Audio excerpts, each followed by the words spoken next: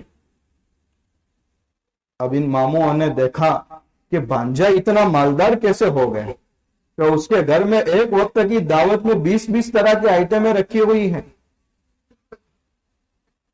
اب چونکہ کھانا کھانے سے فارغ ہونے کے بعد مہمانوں کو ذرا اپنے گھر کی کچھ چیزیں، اگر گاڑی نہیں خریدی ہے تو وہ چیزیں وغیرہ دکھاتے ہیں.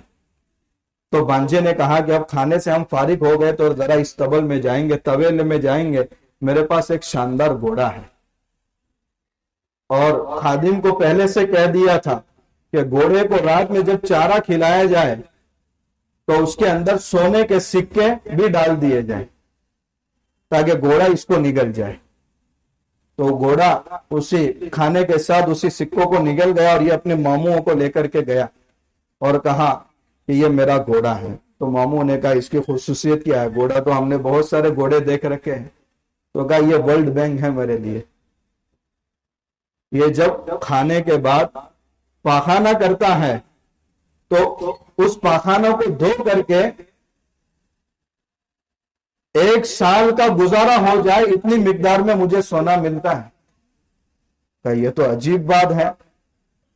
اور بانجے نے ماموں کے سامنے 3-4 چھڑیاں اس کی کمر پر ماری تو وہ پاخانہ کرنے لگا. اتنے میں خادم کو حکم دیا کہ اس کی لیٹ کو اچھی طرح صاف کیا جائے. صاف کیا گیا تو وہ سونے کے سکے. یہ ماموں لوگ بڑے پریشان ہوئے کہ واقعیتاً یہ تو ورلڈ بینک ہے. اور ایک دن میں وہ جب پاخانہ کرتا ہے تو اتنی مقدار میں سونا ملتا ہے کہ 1 سال کا گزارا ہو جاتا ہے. بانجے سے کہا کہ یہ گھوڑا ہم ساتھ مل کر کے خریدنا چاہتے. بانجے نے کہا نہیں، میں یہ نہیں دے سکتا. یہی تو میری عیش و عشرت کا سبب ہے، یہی تو میرا ورلڈ بینک ہے، یہی تو میرا ویزا کارڈ ہے، میں نہیں دے سکتا. ماموں نے کہا بانجے ہماری بہن کا بھی تو خیال رکھنا چاہیے آپ کو. تو بانجے نے کہا ٹھیک ہے، آپ ماموں ہے تو آپ کا خیال رکھنا چاہیے. 1 کروڑ روپے میں یہ گھوڑا آپ کو فروخت کر رہا ہوں. 7 ماموں تھے، سب نے بڑی مشکل سے اتنے پیسے جمع کیے اور بانجے کو دیے اور گھوڑا لے کر کے گئے. اب وہ بانجا اپنی بیوی کو آ کر کہہ رہا ہے 50,000 میں گھوڑا خریدا تھا، آج 1 کروڑ روپے ملے ہیں اپنے کو. اب 7 دن تک کوئی پریشانی نہیں اور یہ 7 دن کے پاس واپس آئیں گے. چنانچہ پہلے ماموں کے گھر میں یہ گھوڑا رہا. اب جب پاخانہ کر رہا ہے تو 3-4 سکوں کے علاوہ کچھ نکلا ہی نہیں. اس کو بہت مارا مگر نکلتا ہی نہیں ہے.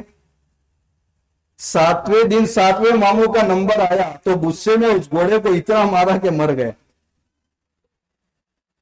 اور غصے کے حالت میں 7 ماموں اپنے بانجے کے گھر گئے. بانجے کو پتا چل گیا کہ اب 7ویں دن یہ سب پوری گینگ آنے والی ہے. تو اس نے کیا گیا، گھر سے نکلا اور مارکیٹ میں گیا اور ایک ہی کلر کے ایک ہی قسم کے 2 خرگوش خریدے. اب یہ خرگوش خرید کر کے ایک خرگوش کو اپنے گھر کے ایک کونے میں باندھ دیا اور بیوی کو بتا دیا کہ دیکھ 7 ماموں آ رہے ہیں، گھر میں یہ چیز پکا کر کے رکھنا ہے. اور یہ راستے میں گیا اور ایک خرگوش اپنے بغل میں دبائے ہوئے اور ماموں کے سامنے جب اس کی ملاقات ہوئی تو کہنے لگے کم بخت تو نے ہم کو بیوقوف بنایا ہے اتنا مہنگا گھوڑا دے کر کے. کہا ماموں پہلے صبر رکھیے، پہلے ہم کھانا کھائیں گے. آپ کیا کھانا چاہتے ہیں؟ تو ماموں نے کہا کہ ابھی میں اس خرگوش کے ذریعے اطلاع دوں گا، آپ جو کھانا چاہتے ہیں مجھے بتائیے. تو کہا خرگوش کے ذریعے کیسے اطلاع دے گا؟ کہا یہ میرے لیے موبائل فون ہے، میں اس کو جو بولوں گا گھر جا کر کے بتائے گا اور ہم گھر پہنچیں گے کھانا تیار ہو. کہا یہ کیسی عجیب بات ہے. کہا آپ بتائیے کیا ہے؟ آپ کو کوفتہ کھانا ہے، آپ کو بریانی کھانی ہے اور آپ کو قورمہ شاندار کھانا ہے. دیکھو یہ خرگوش کان ہلا رہا ہے اور آنکھیں بھی گھما رہا ہے، پیغام کے انتظار میں. کیا پیغام ملے میں گھر جا کے بتاؤں. اب وہ بانجا وہی ساری باتیں اس خرگوش کو بتا رہا ہے اور چھوڑ رہا ہے. یہ خرگوش گیا اور جنگل میں بھاگ گیا. اب یہ 7 ماموں کو لے کر بانجا اپنے گھر میں گیا